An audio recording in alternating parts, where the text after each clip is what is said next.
Hello everyone. तो वही आपका पारजोंट सिस्टम चल रहा था, उसको आगे हम फर्दर स्टडी करते हैं। तो आपने पारजोंट वैल्यू कैसे निकालते हैं ये चीज़ आपने देख चुकी है, और आपकी जो एक्चुअल वैल्यू है किसी भी सिस्टम का वो सेम ही रहेगा। बेस वैल्यू चेंज होने से मेरी पारजोंट वैल्यू चेंज होगी, ये चीज़ आपने देख ली थी भाई, ठीक है। अगर मैं बेस अपने चेंज कर दूं, उसके ऊपर जो नई मेरी पास जेड पारजोंट आएगी वो भी आप ऑलरेडी देख चुकी हो, ठीक है। तो z परजेंट न्यू की जो वैल्यू है राजी जी याद रखनी है। z परजेंट जो न्यू मेरे पास आया था that is equal to z percent old into KV base कौन से वाला राजी, ओल्ड वाला, डिवाइड बाय केवी बेस कौन सा राजी, न्यू वाला। ये चीज आपको पता होनी चाहिए, ठीक है। दोनों का मैंने स्क्वायर लिखा था, ऐसे ऐसे भी हम लिख सकते हैं इसको, ठीक है। तो यहाँ पे एमबीए बेस मैंने लिया था राजी कौन सा, न्यू वाला, divide by MBA base old वाला, ठीक है। तो ये फॉर्मूला भी आपको पता होना चाहिए, करेक्ट हुई इतनी बात। तो आगे हम फर्दर और इसको आगे बढ़ाते हैं भाई। सिंगल लाइन डायग्राम से स्टार्ट करते हैं। सिंगल लाइन डायग्राम, ठीक है। सिंगल लाइन डायग्राम को अगर मैं डिफाइन करूं तो कैसे डिफाइन करेंगे, ये आपके रिप्रेजेंटेशन होता है किसी भी अपने पावर सिस्टम का इन ए सिंगल फेस, ठीक है। तो लिख लीजिए भाई, द डायग्राम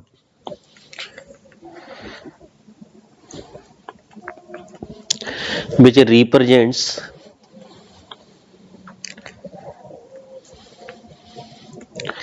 बोलो जी, which represents, लिख लो मैं बोल रहा हूं भाई, the whole power system per phase, whole power system per phase in single line is called single line diagram, ठीक है। Represents the whole power system, चलो लिख देता हूं मैं, whole power system per phase in single line is called single line diagram, ठीक है। इसको हम भाई बोलेंगे सिंगल लाइन डायग्राम, ठीक है। फॉर एग्जांपल मान लीजिए मेरे पास अल्टरनेटर हो गया फिर मैंने क्या यूज किया भाई, आपका ट्रांसफार्मर यूज किया। फिर मेरे पास क्या आ जाएगी राजे, ट्रांसमिशन लाइन आ जाएगी, ठीक है। फिर मेरे पास स्टेप डाउन ट्रांसफार्मर हो जाएगा, ठीक है। फिर मेरे पास क्या आ जाएगा राजे, लोड एंड आ जाएगा, राइट। ये मेरे पास जनरेटर हो गया, ये मेरे पास ट्रांसफार्मर हो गया। ट्रांसफार्मर यहाँ पे कौन सा होगा, स्टेप अप। यहाँ पे मैंने वोल्टेज जनरेट किया दैट इज 11 केवी और 16 केवी और 33 केवी, ठीक है। तो ये हमने इसको क्या किया, यहाँ पे वोल्टेज जनरेट किया, फिर हम इसको स्टेप अप कर देंगे, ठीक है, अप टू 440 केवी, 220 केवी, ठीक है। और मैक्सिमम 765 तक ले जाएंगे, ठीक है। वो डिपेंड अपॉन द एप्लीकेशन, ठीक है। आगे फिर मेरे पास क्या होगा राजी, ये जो बीच का पोर्शन है ये रिप्रेजेंट करेगा आपका ट्रांसमिशन लाइन, ठीक है, जो ट्रांसफर करेगा, ठीक है। और यहाँ पे फर्दर फिर मेरे पास क्या आ जाएगा, ट्रांसफार्मर, ठीक है। ये कौन सा ट्रांसफार्मर होगा राजी, बोलो, स्टेप डाउन। अब वोल्टेज को हम स्टेप डाउन करेंगे और आगे फर्दर डिस्ट्रीब्यूट कर देंगे, ठीक है, किसको, लोड को, ठीक है। तो ये आपकी रिप्रेजेंटेशन होगी राजी आपकी सिंगल लाइन डायग्राम की, ठीक है। तो हम पूरे पावर सिस्टम को इस डायग्राम के ऊपर दिखा दिए हैं, ठीक है। चलिए इसको नोट डाउन करिए भाई जल्दी से, फिर फर्दर हम देखते हैं एक एक कंपोनेंट को हम उसकी डायग्राम कैसे बनाएंगे, ठीक है। रिप्रेजेंटेशन ऑफ ईच एलिमेंट, जल्दी से नोट डाउन कर लीजिए भाई, ठीक है। बहुत मजा आने वाला है आपको पावर सिस्टम में, ठीक है। तो लिखिए नेक्स्ट, रिप्रेजेंटेशन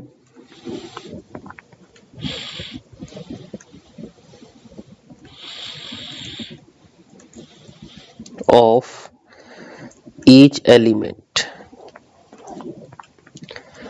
ईच एलिमेंट की आपने वही रिप्रेजेंटेशन बतानी है, ठीक है। पहले हमारा कौन सा आ रहा है भाई, जनरेटर आ रहा है, जनरेटर और इसी को हम बोलते हैं अल्टरनेटर, ठीक है।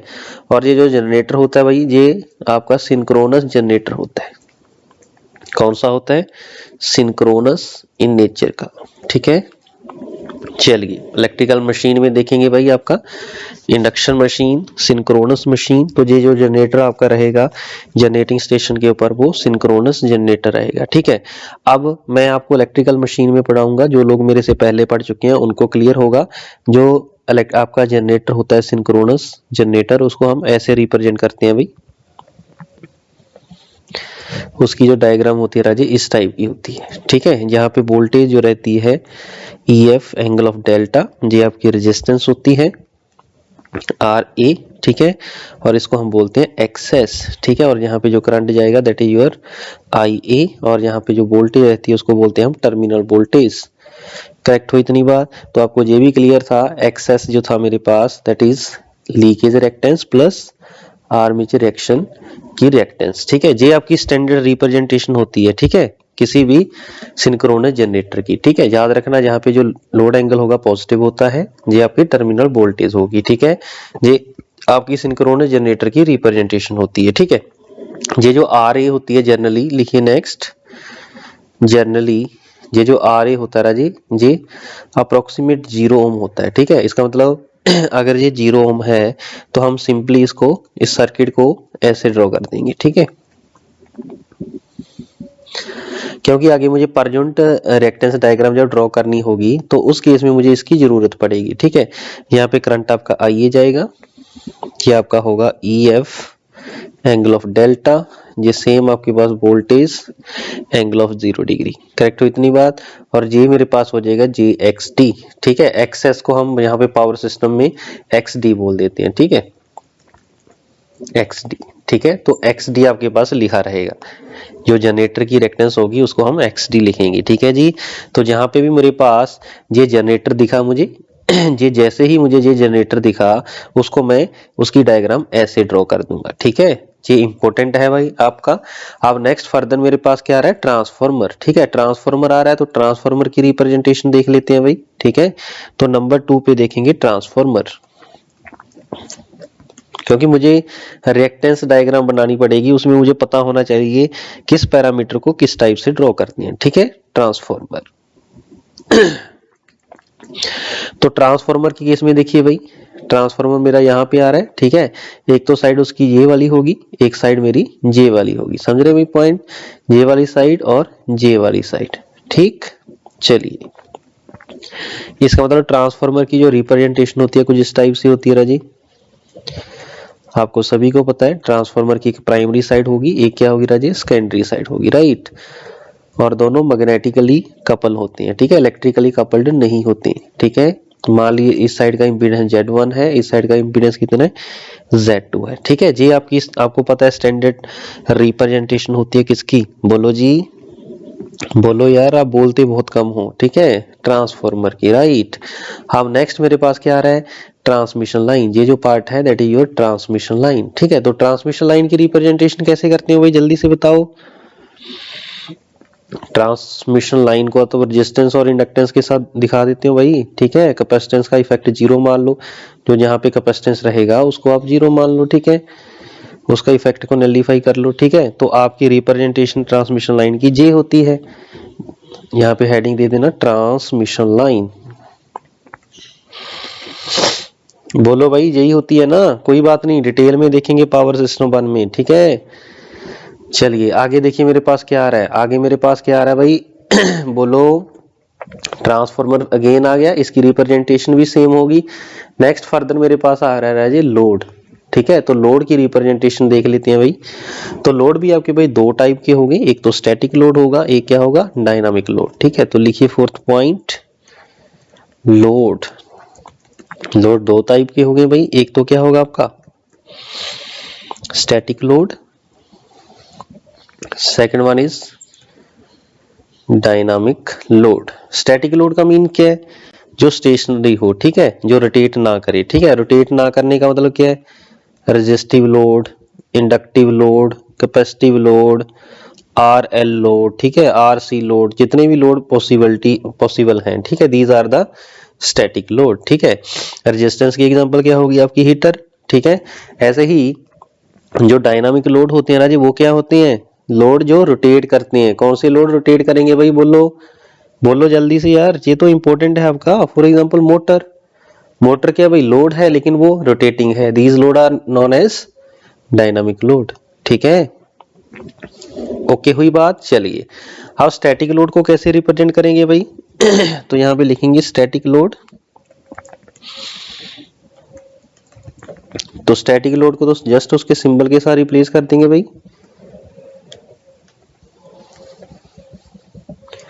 ये हो जाएगा मेरा लोड। ठीक है, ओके। अगर सिंक्रोनस मोटर होगी तो डायनामिक लोड में देखो भाई, डायनामिक लोड। ठीक है, पावर सिस्टम के अंदर जो भी मोटर हम यूज करेंगे सिंक्रोनस मोटर यूज करेंगे, कोई भी अगर जनरेटर यूज करेंगे तो सिंक्रोनस जनरेटर यूज करेंगे। ठीक है, ये चीज आप अपने माइंड में बिठा लो। ठीक है, क्योंकि इसके अंदर हम जनरेशन पढ़ेंगे, जनरेशन पे ऑलवेज कौन सा होता है, सिंक्रोनस जनरेटर होता है। ठीक है, बोलो ठीक हो इतनी बात। तो मोटर की भी वही जो सिंक्रोनस मोटर है उसकी स्टैंडर्ड रिप्रेजेंटेशन ये होती है, आपको पता होनी चाहिए। ठीक है, तो सेम है जनरेटर होता है, बस वहां पे डायरेक्शन ऑफ करंट का डिफरेंस होता है। ठीक है, और जो आपका एंगल होता है जनरेटर के केस में लोड एंगल पॉजिटिव होता है, ये नेगेटिव होता है। ठीक है, ये आपकी टर्मिनल वोल्टेज आ जाएगी। ठीक है, जनरेटर के केस में करंट आपका ऐसे जा रहा था, लेकिन मोटर के केस में आपका ऐसे जाएगा। क्लियर हुई इतनी बात। तो ये जो बीटी इस केस में हो जाएगी Raje, that is your supply voltage. Correct हुई इतनी बात, बोलो जी जहां तक हो जाएगा। इसका मतलब ये हुआ, ये जो सिंगल लाइन डायग्राम मेरे पास पड़ी है ये वाली, अगर इसका मैं सर्किट ड्रॉ करूं तो राजी कैसे ड्रॉ कर सकता हूं, बोलो। तो आप ध्यान से देखना, आपकी कॉपी पे बनी होगी। सबसे पहले आ रहा है जनरेटर, ये आ गया भाई जनरेटर, उसकी रिप्रेजेंटेशन मैंने दिखा दी जे एक्स ऑफ डी। और यहाँ पे क्या आ रहा था भाई, E F angle of delta. इसके बाद देखो ट्रांसफॉर्मर आ गया, उसकी रिएक्टेंस मैंने दिखा दी Z1, एक साइड दिखा दी। आगे दूसरी साइड क्या था भाई, Z2 था, ये मैंने Z2 दिखा दिया। ठीक है, फिर फर्दर क्या आ रही है आपके पास, ट्रांसमिशन लाइन। तो ट्रांसमिशन लाइन का मैंने इंपीडेंस दिखा दिया Z of transmission line, right. Transmission line के बाद क्या आ रहा है आपका, दूसरा ट्रांसफॉर्मर आ रहा है, उसको भी दिखा दो। प्राइमरी इंपीडेंस मान लीजिए Z1 डैश है, ऐसे ही सेकेंडरी मान लीजिए Z2 डैश है, राइट। सॉरी, ठीक है जी, ये सेकेंडरी साइड आ गया। अब फर्दर क्या लगा हुआ है, लोड लगा हुआ है। लोड मान लीजिए मेरा मोटर का लोड ही लगा हुआ है। ठीक है, तो उसको कैसे दिखा देंगे हम, ऐसे दिखा सकते हैं भाई, E F angle of minus delta, right. ये हो जाएगा जे एक्स ऑफ डी। ठीक है, करंट कैसे जाएगा इसके अंदर, ऐसे ही जाएगा। आपको क्लियर है। ठीक है, तो जो मेरे पास सिंगल लाइन डायग्राम गिवन थी उसको मैंने इस टाइप पे बोलो बना दिया है। ठीक है, अब मुझे एक चीज बताइए ये तो मैंने सिर्फ एक जनरेटर के लिए बताया था, लेकिन प्रैक्टिकली क्या होगा आपकी, प्रैक्टिकली अगर पावर सिस्टम की मैं बात करूं तो मोर देन 100 जनरेटर पैरेलल में कनेक्टेड रहेंगे। ठीक है, तो इसका मतलब ये हुआ, एक जनरेटर को सॉल्व करने के लिए मुझे एक तो ये यहाँ पे एक केवीएल इक्वेशन चाहिए, एक यहाँ चाहिए, ठीक है, एक मुझे यहाँ चाहिए। ठीक है, तो इसका मतलब क्या हुआ भाई, एक जनरेटर को सॉल्व करने के लिए मुझे 3 इक्वेशन चाहिए। अगर मोर देन 100 लगे होंगे तो इसका मतलब मोर देन 300 मुझे क्या चाहिए होंगी भाई, इक्वेशन सॉल्व करने को चाहिए होंगी। ठीक है, तो मेरा पावर सिस्टम क्या हो जाएगा राजे, बोलो वेरी वेरी कॉम्प्लेक्स। ठीक है, बोलो कॉम्प्लेक्स हो जाएगा कि नहीं हो जाएगा। ठीक है, इसी को हम आगे further with the help of पर यूनिट सिस्टम इसको सॉल्व करेंगे। ठीक है, उसके साथ जो कैलकुलेशन हो जाएगी और जो कॉम्प्लेक्स सिस्टम है उसको हैंडल करना क्या हो जाएगा राजी, इजी। ठीक है जी बोलो ठीक होगा, बिल्कुल ठीक हुआ। इसको अगर वर्डिंग में लिखना है तो लिख लो भाई, लिखो, लिख लीजिए भाई इसको वर्डिंग में।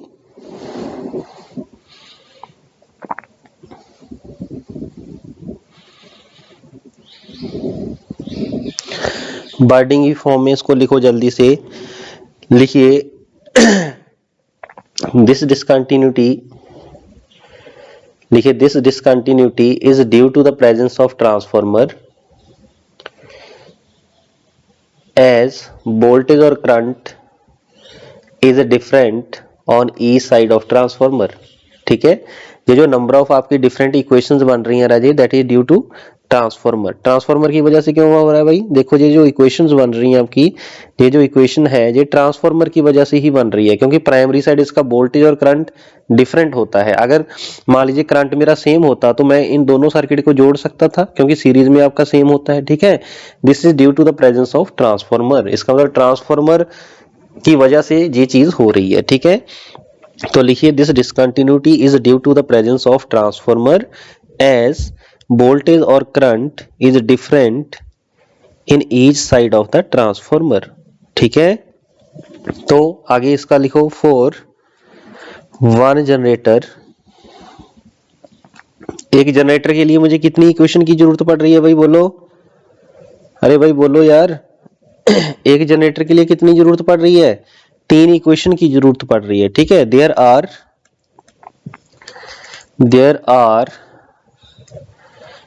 3 KVL इक्वेशंस। बोलो, ठीक है, बट प्रैक्टिकली क्या होगा? प्रैक्टिकली मोर देन, चलो मैं बोल रहा हूं भाई, आप लिखते रहिए। प्रैक्टिकली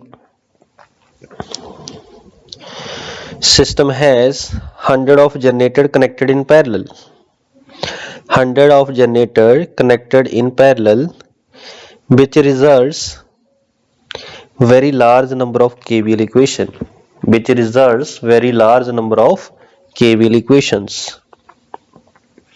ठीक हुई इतनी बात? so calculation of voltage or current is very complex। so calculation of voltage or current is very complex problem, as it is difficult to solve these large number of KVL equation,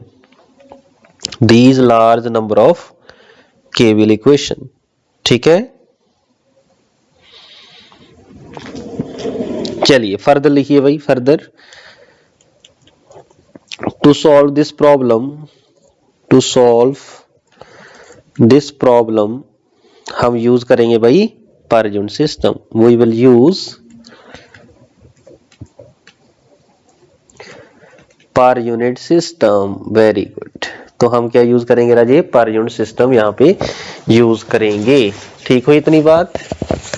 बोलो भाई, अगर कोई confusion है तो साथ साथ मेरे साथ डिस्कस करते रहिए। ठीक है, क्योंकि अगर आपका डाउट क्लियर नहीं होगा तो आगे बढ़ने का कोई बेनिफिट नहीं होने वाला। ठीक है, तो आप अच्छे से पढ़िए। ठीक है, जहां पे जो भी दिक्कत आती है आप मेरे साथ डिस्कस करते रहिए। ठीक है, अदरवाइज अगर जो भी डाउट होगा वो आपके अंदर ही रह जाएगा, जितनी देर आप बाहर नहीं निकालोगे उसका आपको सोल्यूशन नहीं मिलेगा। ठीक है, और अंदर रहने वाली चीज आपको भाई तंग करेगी। ठीक है, तो ये चीज भाई आपको पता होनी चाहिए। ठीक है जी, करेक्ट हुई इतनी बात?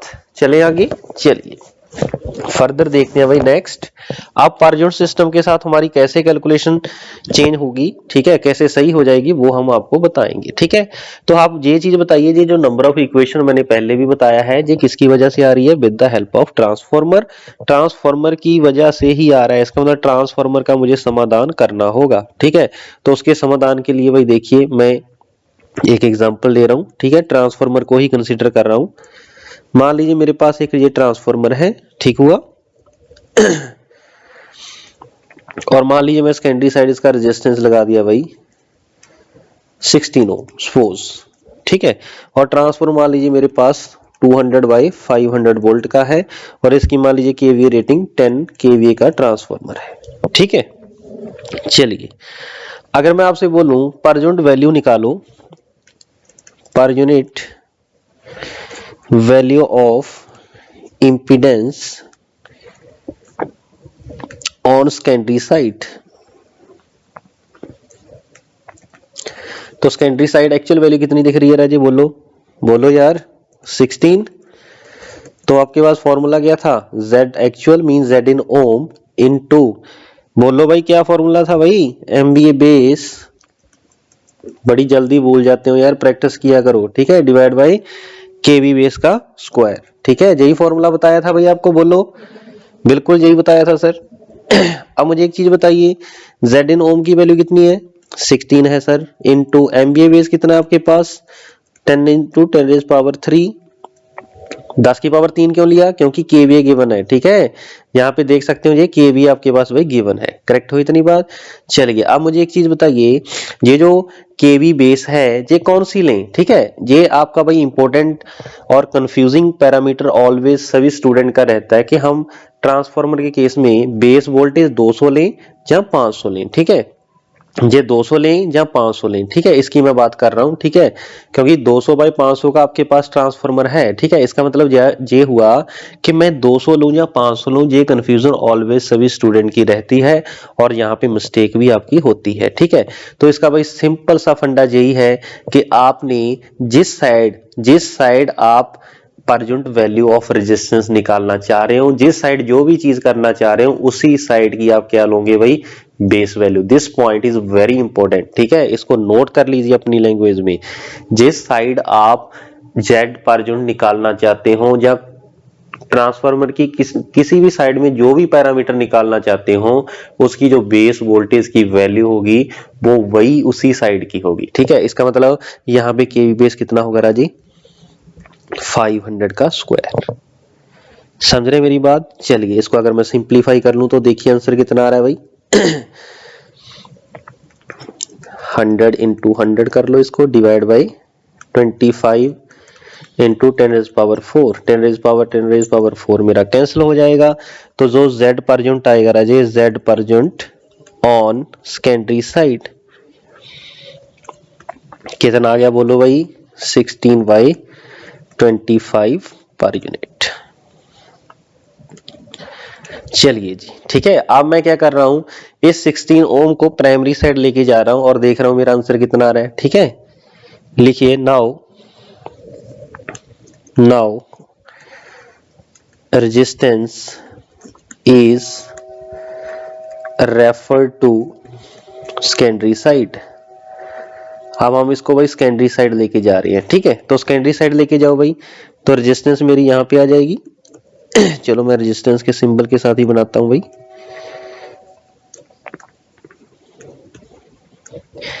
ये मेरा ट्रांसफार्मर हो जाएगा, ठीक है। मैं पूरा का पूरा इफेक्ट आपका इधर ले आया, ठीक है। और जो ट्रांसफार्मर था राजे वो 200/500 था, ठीक है। जब मैं रेजिस्टेंस को प्राइमरी साइड ले गया, उसको मैं R डैश बोलता हूं, तो R डैश की वैल्यू क्या होगी राजे बोलो? R की वैल्यू थी 16, ठीक है। यहाँ पे देखो 16 था, ठीक है। अब मुझे एक चीज और बताइए, जहां पे एक कंफ्यूजन और होती है स्टूडेंट को कि सर मैं के स्क्वायर से मल्टीप्लाई करूं या डिवाइड करूं, ठीक है। अरे भाई के का कंफ्यूजन अपने माइंड से निकाल दो, ठीक है। तो के कुछ नहीं है, ठीक है। वो हर एक बुक कोई B2/B1 लिखता है, कोई V1/B2 लिखता है, ठीक है। कंफ्यूज हो जाओगे, ठीक है, और दिमाग फट जाएगा आपका, ठीक है। दिमाग नहीं फटाना है, कंसेप्ट को याद रखना है, ठीक है। बस एक सिंपल सा एक फंडा याद रखिए, जिस साइड भी आप रेजिस्टेंस को उठाकर लेके जा रहे हो, जिस साइड भी लेके जा रहे हो, इस केस में किस साइड लेके जा रहे हो बोलो? इस साइड हम प्राइमरी साइड लेके जा रहे हैं, ठीक है। जिस भी साइड आप लेके जा रहे हो, उसी साइड की वोल्टेज उसे मल्टीप्लाई करना है, उसी साइड की वोल्टेज डिवाइड बाय जहां से उठाया था उसका क्या कर देना राजेश? स्क्वायर। सिंपल सी बात है, ठीक है। अगर मान लीजिए ये प्राइमरी साइड रेजिस्टेंस होता है, इसको मैं सेकेंडरी साइड उठा के लेके जाता, तो सेकेंडरी साइड की वोल्टेज डिवाइड बाय उठाया कहां से है? प्राइमरी से, डिवाइड बाय प्राइमरी की वोल्टेज, उसका स्क्वायर कर दो और मल्टीप्लाई कर दो, ठीक है। सिंपल सा फंडा है भाई, ठीक है। ज्यादा कंफ्यूज नहीं होना है और किसी भी चीज को रटना नहीं है। ये कोई जेई का एग्जाम नहीं है, ठीक है, that is get exam, right. चलिए आगे। तो इसका मतलब इसकी जो रेजिस्टेंस है ये ओम में है राजे, ठीक है। 16 इंटू ये आ जाएगा 25 और इसके साथ 4 जीरो आ जाएगी, ये तो कैंसिल हो जाएगा, ठीक है। तो R डैश कितना हो जाएगा? 84 डिवाइड बाय 25 ओम, ठीक है। सॉरी 64 आएगा भाई, ये R डैश आ गया, ठीक है। अब मुझे इसकी क्या निकालनी है राजे? पर यूनिट वैल्यू, ठीक है।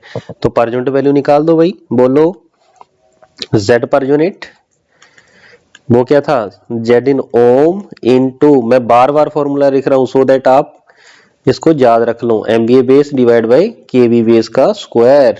ठीक है जी। अब देखिए Z की एक्चुअल वैल्यू कितनी है 64/25 इनटू MVA बेस, जल्दी से बताओ कितना है भाई 10, KB है 10 की पावर 3। वोल्टेज अब बताओ कितनी लोगे भाई, बोलो। प्राइमरी साइड निकाल रहे हैं तो 200 लेंगे। ठीक है, तो यहाँ पे क्या आ जाएगा राजे 200, इसका स्क्वायर कर देंगे, मींस इसको दो बार लिख लेंगे। ठीक है, 10 की पावर 4, 1 2 3 4, 4 जीरो खत्म, और 4 के साथ इसको डिवाइड कर दो, जी कितना आ जाएगा 16। ठीक है, तो Z पर यूनिट की वैल्यू कितनी आ गई राजे, बोलो। अरे भाई बोलो भाई, 16/25 पर यूनिट। ठीक है, ये तो सर सेम ही आ गया आपका, किसके साथ सेम आ गया भाई, सेकेंडरी साइड जो आपने निकाली थी सर उसके साथ सेम आ गया, बिल्कुल सेम आ गया भाई। ये Z per unit secondary side था, अब ये Z पर यूनिट कहाँ पे आ गया राजी आपका, बोलो, प्राइमरी साइड। ठीक है, Z per unit in primary side. Sir ये तो बहुत बढ़िया हो गया, बहुत बढ़िया हो गया भाई, बिल्कुल बहुत बढ़िया हो गया। तो नोट करके डालिए, चलो नोट पॉइंट मैं बाद में इकट्ठे लिखता हूं। ठीक है, इसका मतलब क्या हुआ, जो Z की वैल्यू होती है इन पर यूनिट, ठीक है, वैल्यू ऑफ इंपीडेंस लिख लीजिए भाई, वैल्यू ऑफ इंपीडेंस किसमें, in per unit is same on either side of transformer. बोलो भाई, सेम हो गया कि नहीं हो गया, ट्रांसफॉर्मर। ठीक है, this point is very important. Correct हुई इतनी बात। अगर Z पर यूनिट सेम होगा, इसके साथ हमारा क्या होगा भाई, वो भी देख लेते हैं। बोलो, देखें, बिल्कुल देखते हैं सर। अब मैं इसका अगर प्राइमरी साइड का सर्किट ड्रॉ करूं तो प्राइमरी साइड का पर यूनिट डायग्राम कैसी होगी भाई, बोलो। पर यूनिट प्राइमरी करंट निकाल के देखता हूं। ठीक है, बोलो जी, मेरा पर यूनिट अगर मैं ट्रांसफार्मर की डायग्राम ड्रॉ करूं तो ये मेरे पास वोल्टेज मैंने अप्लाई किया था, और रेजिस्टेंस को मैंने कहां पे ले आया था भाई, प्राइमरी साइड ले आया था। ठीक है, तो ये मेरे पास वही रेजिस्टेंस हो जाएगी। ठीक है, सॉरी, और ये मेरे पास वही सर्किट हो जाएगा आपका ट्रांसफार्मर का। ठीक है, और वोल्टेज आपकी 200 थी, तो 200 ही आपका बेस है। अगर मैं पर यूनिट डायग्राम पे देखूं तो ये 1 पर यूनिट हो जाएगा, और ये रेजिस्टेंस थी जी कितनी थी 16 बाई, अरे बोलो भाई 16 बाई आपने निकाल रखी थी। ठीक है, चलिए अगर मैं यहाँ पे प्राइमरी करंट निकालूं I1 की पर यूनिट वैल्यू निकालूं तो क्या हो जाएगी राजी, 1 डिवाइड बाई 16/25। ठीक है, तो I1 इज नथिंग बट 25/16। ठीक है, पर यूनिट, ये मेरा प्राइमरी करंट आ जाएगा। ऐसे ही अगर मैं सेकेंडरी सर्किट की बात करूं, पर यूनिट सेकेंडरी सर्किट बनाइए भी सर जल्दी से। पर यूनिट सेकेंडरी सर्किट, तो प्राइमरी सर्किट पे आपने I1 निकाला, दैट इज 25/16। ठीक है, जैसे ही मैं सेकेंडरी का ड्रॉ करूंगा राजे, मुझे एक चीज बताओ, पर यूनिट वोल्टेज कितना होगा, क्योंकि बेस वैल्यू हम क्या सेलेक्ट करेंगे 500, तो 1 पर यूनिट ही हो जाएगा। ठीक है, और रेजिस्टेंस का पर यूनिट वैल्यू कितना निकाला था भाई, बोलो। अरे सर 16/25 निकाला था, तो I2 पर यूनिट की वैल्यू निकाल सकते हो भाई, I2 पर यूनिट बिल्कुल सर निकाल सकते हैं, वोल्टेज बाय रेजिस्टेंस होता है राजी। तो बताओ भाई कितना हो गया, I2 पर यूनिट, सर देखिए 25/16 हो गया। ठीक है सर, मुझे एक चीज और कंफ्यूजन थी, बोलो बेटा। सर वोल्टेज की जो बेस वैल्यू है, ठीक है, प्राइमरी साइड B1 के साथ प्राइमरी को बोल देता हूं, ये 200 वोल्ट था। सर जो बेस वैल्यू थी सेकेंडरी साइड वो कितनी थी, 500 वोल्ट थी, बिल्कुल थी। ठीक है, आप मुझे एक चीज बताइए, अगर मैं बेस वैल्यू की बात करूं, ठीक है, इंपीडेंस की बेस वैल्यू बताऊं, ठीक है, पर यूनिट में तो आपका देखो करंट सेम आ गया, इंपीडेंस सेम आ गया। ठीक है, इंपीडेंस भी सेम आ रहा है, पर यूनिट की बात कर रहा हूं, ठीक है। और करंट भी क्या आ रहा है, सेम आ रहा है। और वोल्टेज की बात करूं, वोल्टेज भी क्या आ रही है राजे, सेम आ रही है। लेकिन जो बेस वैल्यूज है, ये देखिए वोल्टेज का बेस वैल्यू ये भी बदल रहा है, ये भी बदल रहा है, ठीक है। कोई मुझे ये बता सकता है करंट की बेस वैल्यू कैसे आएगी? बोलो भाई, करंट की बेस वैल्यू कैसे आएगी भाई, बोलो। MVA base divide by KV base, ऐसे ही निकलेगा भाई। एमबीए बेस कितना है, 10, तो 10 इंटू 10⁻³ और वोल्टेज की बेस वैल्यू कितनी है, 200, ठीक है। ये कैंसिल हो जाएगा भाई, और 3 या 1000 रह गया, एक जाएगा, 50 आ जाएगा, ठीक है, 50 एम्पियर। और इस साइड करंट की बेस वैल्यू कितनी होगी Raji, 10 MVA mean 4 zeros divide by, sorry 10 KV divide by voltage आपकी 500, तो यहाँ पे कितना आ जाएगा राजी, 20 एम्पियर, ठीक है जी। ये आपकी 20 एम्पियर आ जाएगी, ठीक है। ऐसे ही अगर मैं जेड बेस की बात करूं, जेड बेस कितना होता है भाई, बोलो जल्दी से, अरे बोलो भाई, जेड बेस कैसे निकालोगे, केवी बेस स्क्वायर डिवाइड बाई,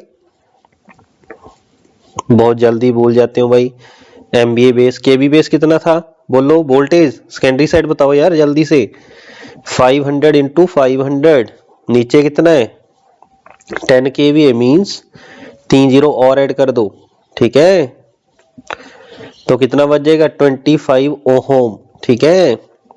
और इस साइड अगर मैं जेड बेस की बात करूं, 200 डिवाइड बाई 4 जीरो कैंसिल, तो कितना बचेगा, 4 ओम, ठीक हो इतनी बात। तो देखिए भाई, चारों की चारों जो बेस वैल्यू है वो मेरी सॉरी वो डिफरेंट है, लेकिन जो चारों की चारों आपके पास पर यूनिट वैल्यू है वो क्या है, सेम है। करेक्ट हो इतनी बात, तो बोलो मेरी बात सुनो।